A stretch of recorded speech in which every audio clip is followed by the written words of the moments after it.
I don't know what's happening outside those windows.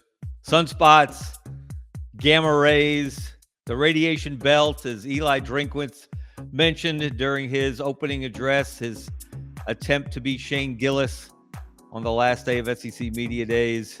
We're going to see if we can get through this, if the weather will cooperate. I don't know. Maybe Bear Bryant is not happy from beyond the grave, not that far from where I sit. Hello, everyone. I'm Kevin Skarbinski. We are in a post-SEC Football Media Days edition of ScarboKnows with executive producer Brendan Martin. And we have to focus on Alabama because I'm in Birmingham, Alabama, and that is the topic du jour about, 365 days a year around here when it's not Auburn football, when Auburn basketball and Alabama basketball aren't making runs at the Final Four. And this just in, we have some breaking news. The SEC Media Days poll is hot off the presses, and it might be depressing to some Alabama fans. There were 11 different schools, by the way, that were given at least one first-place vote. I'm not sure who the joker was who picked Auburn to win the SEC this year. Maybe they'll be brilliant and the rest of us will look foolish. I think not. But no surprise that Texas was the overwhelming choice to win the SEC championship this year. They were far ahead of Georgia. Texas got 96 of the 200-plus first-place votes. Georgia got 44. Alabama came in third at 29. Not where you expect to see an Alabama team in the preseason poll, the postseason poll, or any poll in between.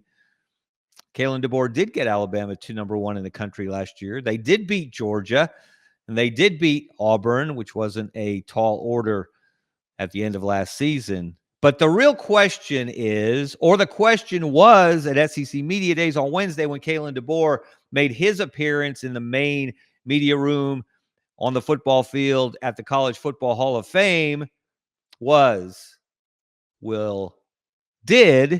first of all, we'll get to the present and future in a second. Let's look back at his first year. Did Alabama live up to the Alabama Standard, not to be confused with the Ohio State University, in year one under Kalen DeBoer? That was the question. And Kalen DeBoer used about 150 words to answer that question. Now, we're not going to go through it here. We're not going to read through it here. But the very thought that it took him 150 words to answer the question. Look, the real answer to the question, the first thing he said was, in which way? To which I would have said, in every possible way. Every conceivable way, Alabama failed to live up to the Bama Standard in year one. But let's take the blank words or the dry words on a blank page out of it. Let's hear what Kalen DeBoer himself had to say on the subject. Did your year one live up to the Bama Standard? In which way? Or like to me personally, or what you evaluate to be the Bama Standard? Do you feel like your year one lived up? Yeah, I mean, for if you internally ask us, no. Like we fell short of making the playoffs. As simple as that, right? And giving yourself a chance to go compete for a championship. I think there's a lot of things that I'm super proud of that are happening within the program that are part of the progression. Yeah, we want it right now too, so yeah, we fell short. Our guys, again, I'm proud of them and the way they've responded to, us, not realizing the goals that we, set out to have, and getting back just to work, focusing on the main thing. I feel that's always been the case, but sometimes there's just ups and downs you got to go through, unfortunately, that we had to experience. But in the end, we're going to take advantage of the failures we've had and be better because of it. Look, we all know what the answer is. The answer is no. Well, that's the short answer. The longer answer is heck no. Next question. Yes, it was nice of Greg Sankey, the SEC commissioner, when he was introducing Kalen DeBoer in Atlanta, to point out that Kalen DeBoer became the first Alabama first-year coach to win 9 games since Frank Thomas in 1931. And if you're keeping score at home, that was 2 years before the SEC began. For Kalen DeBoer to win 9, that is clearly not the Bama Standard in 2025. It hasn't been since 2008, Nick Saban's second year. He struggled at first, but clearly he got things turned around in a hurry. In that second year, Alabama went undefeated in the regular season, got to number 1 in the country, played Florida in the SEC championship game, and Alabama actually led that game going into the fourth quarter. And then Tim Tebow did Tim Tebow things and led the Gators from behind, and they won their second national championship in 3 years. And we know what happened a year later. Alabama got its revenge and made Tim Tebow cry and went on to win Alabama's first national championship in 17 years.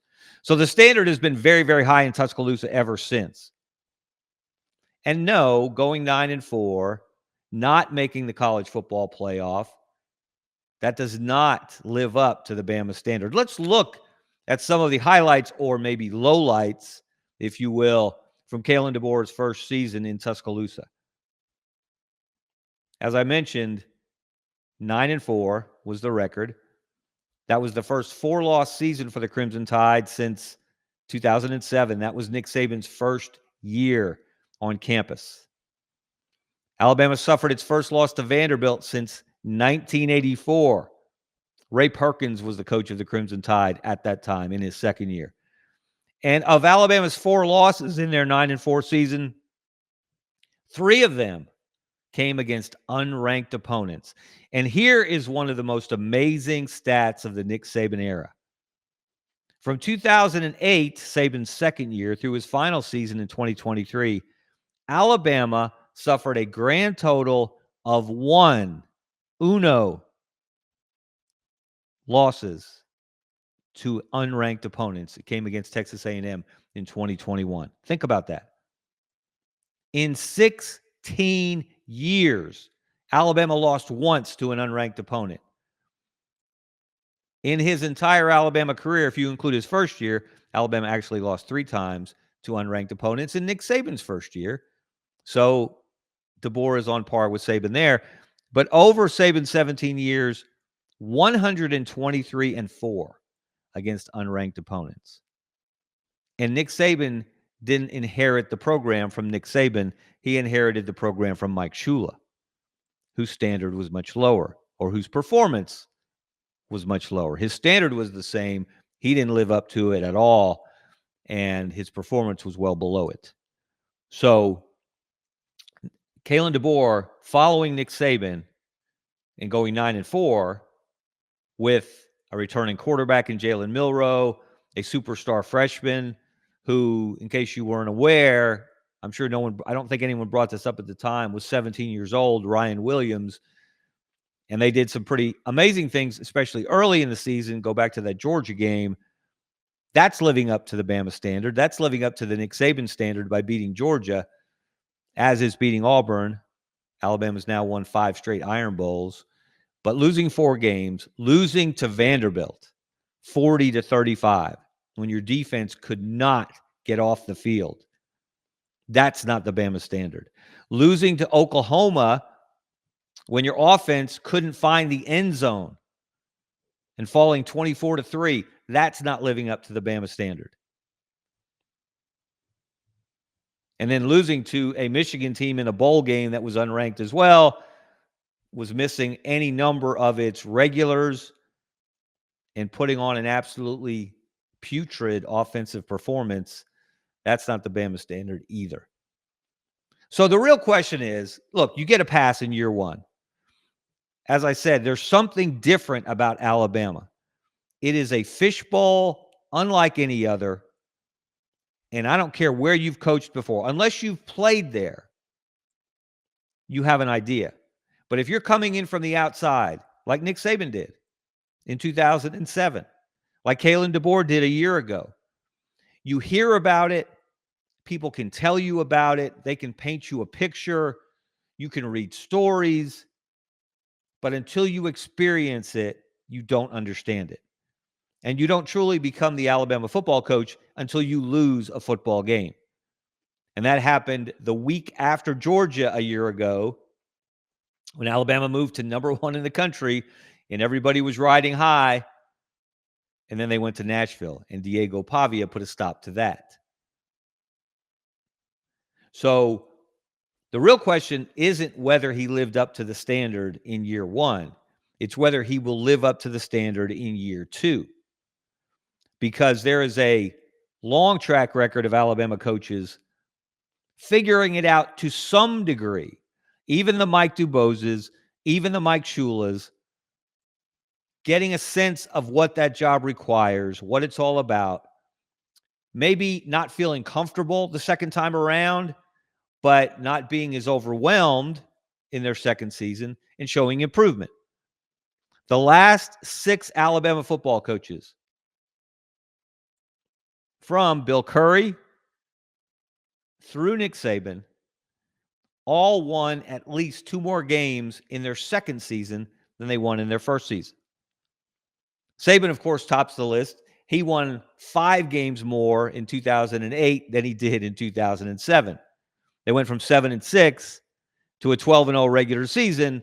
And then, as I mentioned, they lost to Florida in the SEC championship game. They were a fourth quarter away from playing for a national title. And then they lost to Utah in the Sugar Bowl. Huge improvement. And that told us what was to come with Alabama under Nick Saban. Gene Stallings, who lost his first 3 games as the Alabama coach, which is not a prescription for a happy household or sleepful, restful nights. He went from 7 wins in his first season to 11 in his second year with the Crimson Tide. And he'd been there. He'd been an assistant coach there under Bear Bryant. So he knew what the territory was all about. And still, it took him time to get things figured out. But when he did, next thing you know, they're in the SEC championship game in year 3, and they win the national championship by embarrassing the University of Miami. So what is the standard for Kalen DeBoer this year? I think it's pretty clear. The minimum standard is going to be playoff. We heard Hugh Freeze talk about his belief. He said he truly believes, he doesn't just believe, he truly believes that Auburn is going to be in the playoff discussion. Note the distinction. He said playoff discussion. He didn't guarantee a playoff berth. He didn't say playoff or bust, which was wise of him, because it will be an upset if Auburn does reach the 12-team playoff this season. Won't be an upset if they improve their win total, if they actually have a winning season for the first time in 5 years, if they're more competitive, if they actually beat someone they're not supposed to beat, like a Georgia or an Alabama. But he didn't predict they will be a playoff team. But he did raise the bar. Bold move. We'll see if it works out for him. But Kalen DeBoer didn't say it. He did say they didn't live up to the standard last year because they didn't make the playoff. They were on the cusp. They were on the edge. They got bumped out by Clemson, kicking that last-second field goal, winning the ACC championship game, and earning an automatic berth. And then Alabama being ranked behind SMU gave the ACC 2 teams in and the SEC only 3. And Alabama was relegated to the ReliaQuest Bowl, where they didn't actually show up, not in spirit, and got beat by a mid-Michigan team. So this year for Kalen DeBoer, look, he's not on the hot seat. He's not going to be on the hot seat. He's not going to be fired if they don't make the playoff, unless there is a complete and utterly unpredictable implosion in Tuscaloosa, unless the stars align in the wrong way, unless sunspots blind Ryan Williams during games, unless Ty Simpson isn't what they think he's going to be. And by the way, isn't that interesting? Every time since the end of spring practice, since Ryan Grubb, the new offensive coordinator, who's reuniting with Kalen DeBoer, they were kind of a Batman and Robin duo earlier, and then Grubb took a detour rather than coming to Alabama last year. He couldn't refuse the Seattle Seahawks offer to be their offensive coordinator. That didn't work out so well. He was dismissed at the end of the NFL season, but that could turn out to be the best thing that ever happened to Alabama because he and DeBoer, they just know each other. They understand each other. They work well together. They develop quarterbacks. They put together great game plans. They make great play calls in critical situations. They certainly did with Michael Penix at quarterback at Washington. But every time since Grubb announced at the end of spring practice that Ty Simpson would be the starting quarterback, and here comes the asterisk, if the season started today. And any time that Kalen DeBoer has been asked that question, up to and including SEC Media Days, he gave the same answer. Ty Simpson would be the starting quarterback if the season started today.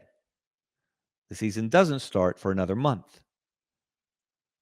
So makes me wonder, is that a lack of confidence in Ty Simpson? Is it a realistic view of the quarterback battle at Alabama? Is there still a quarterback battle? It certainly suggests so. So it's going to be very interesting to watch preseason camp in Tuscaloosa to see if Ty Simpson does indeed seize the job, win the team. That was always Nick Saban's evaluation of a quarterback competition. Who wins the team? Who do those other guys believe in? Who are they most ready to go to battle with? And if it's Ty Simpson, he's got skills. They've been kind of hidden behind a curtain since he got to Alabama. But kudos to him for not taking the money and running somewhere else, for not looking for greener grass elsewhere, for waiting his turn, not unlike Mac Jones. How good was Mac Jones when he got his chance finally, after Jalen Hurts, after Tua Tagovailoa? When Mac Jones got the chance to be the starting quarterback by winning the job going into 2020, he had to step in for Tua at the end of 2019 because of Tua's injury. Mac Jones was lights out. Mac Jones was a big part of Alabama winning the national championship in 2020, which, by the way, is the last time that Alabama won the national championship 5 years ago. Now, for most programs, they would still be dancing in the streets if they had won a national title 5 years earlier. At Alabama, that's called a drought. Not winning a national championship in 2021, 2022, 2023, 2024, that's a drought. Not making the playoff in 2024 or 2022, for that matter, that's a drought. That's not living up to the Bama standard. So that is what Kalen DeBoer and this Alabama team are charged with doing this year, at the minimum. Doesn't matter what the SEC Media Day poll said, picking Alabama third with only 29 first-place votes, while Texas got 96 and Georgia got 44. That doesn't matter at the end of the day, or it won't matter at the end of the season. But let me leave you with a bright spot, a sunspot, if you will, some encouragement, and a reason to believe that this season will be much different than last season, that Alabama will not fall on its face against teams like Vanderbilt and Oklahoma, that Kalen DeBoer will figure it out the way that every Alabama coach going back to Bill Curry figured it out at least in a better fashion in his second season. In his second years, and we forget sometimes, Kalen DeBoer, while he's been a head coach for a while, he has not been a coach in the football bowl subdivision for very long. At Fresno State in 2020, and there's an asterisk by this, that was the year of COVID. His team only played 6 games. They went 3-3. The next year, they went 9-3. So that's a 6-win improvement. Again, they didn't play the full complement of the schedule in 2020, but still, that's a nice leap forward. At Washington, in Kalen DeBoer's first year. He started out strong. They went 11-2. They got even better the next year. They went 14-1. They made the playoff. They reached the national championship game. They took out Steve Sarkisian and Texas in the national semifinals. And then they came up short in that national championship game. But again, Kalen DeBoer has while brief, while short, it is a track record of improvement in year 2. And that dovetails with Alabama coaches improving in year 2 by at least 2 wins. If Alabama wins 11 this year, they'll be in the playoff. Maybe they'll lose in the playoff. Maybe they'll lose their first playoff game. But if they win 11 games, they're going to be in the playoff. And that, more than getting back to the SEC championship game where Nick Saban was a ridiculous 9-1 at Alabama. He was 2-0 there with LSU. The man has 11 SEC championships. 9 of those came at Alabama, and he was 9-1 in that championship game. And that only loss that we referenced earlier was in 2008 to Urban Meyer, Tim Tebow, and the Florida Gators. So this is the year for Kalen DeBoer to truly put his stamp on the Alabama program. And look, he's not going to do it by force of personality. As you heard in that clip, if you watched him at media days, if you've ever heard him speak in public, he is not the forceful, commanding presence that Nick Saban is. He's calm, collected, humble, down to earth, seems a little shy, doesn't necessarily inspire you to run through a brick wall when you hear him give a speech. But the man's won a lot of football games for a reason. And you don't do that at podiums at media days. It is interesting, though, that the coach that generated the greatest buzz at media days over the last week was not Kalen DeBoer, was not Hugh Freeze, although a lot of people talked about his playoff discussion prediction. It wasn't Eli Drinkwitz trying to be Shane Gillis and falling short. It wasn't Steve Sarkisian.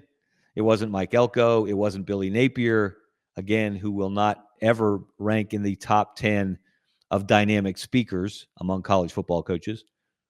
The coach who made the most news, who got the most discussion, created the most buzz, wasn't even there.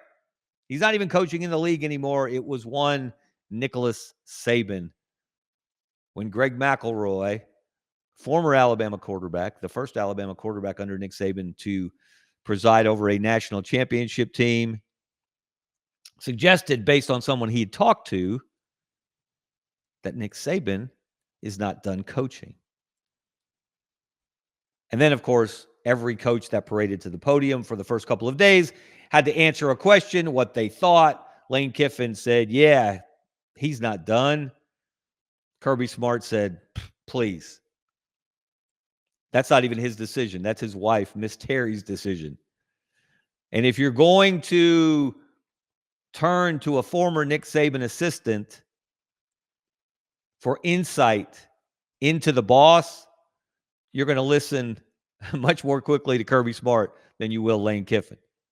And then the best source of all, Saban's daughter, Kristen, she went on Instagram, I believe, on her Instagram story yesterday and basically threw water on the whole idea that her dad was going to return to coaching. Said it's not happening. But the fact that the very rumor, the very suggestion, the very thought that Nick Saban, who's going to be 74 on Halloween, which means he would be 75 if he returned to coaching a year from now in the middle of the season, would return to a sideline, whether it's in college, whether it's in the NFL, whether it's in flag football at a local high school. It's kind of absurd. But with Nick Saban, I guess you never say never. But Nick Saban wasn't at media days. He didn't dominate the room by his presence. He lit it up just by, again, the suggestion that he might coach again. But the opportunity is there this year for Kalen DeBoer. Put your stamp on the program. Show people that you are not just a caretaker, that you are not the bridge to the guy after the guy who's going to lead Alabama back to glory. If Kalen DeBoer is the coach that Greg Byrne believes he is, and Byrne, of course, is the Alabama AD, who quickly focused on and hired Kalen DeBoer after Saban's retirement announcement a year ago. If he's going to be that guy, if he's going to be the guy, this needs to be the year that he shows that. This needs to be the season that he returns Alabama to the Bama Standard. Can he do it? I wouldn't bet against him. All right, that's going to do it for me, Kevin Skarbinski, here on the SEC Sidelines Network. Make sure you turn into all the great shows on this network. Buddy Martin, Rob Brown, Lauren Meadows, et cetera, et cetera, et cetera. So many great shows, so much great insight, all pulled together by the best executive producer on the planet, Brendan Martin. Brendan, thank you for all your help today, especially dealing with this weather. I think we actually made it from start to finish. You guys have a great weekend. I'm Kevin Skarbinski. Until next time, see ya.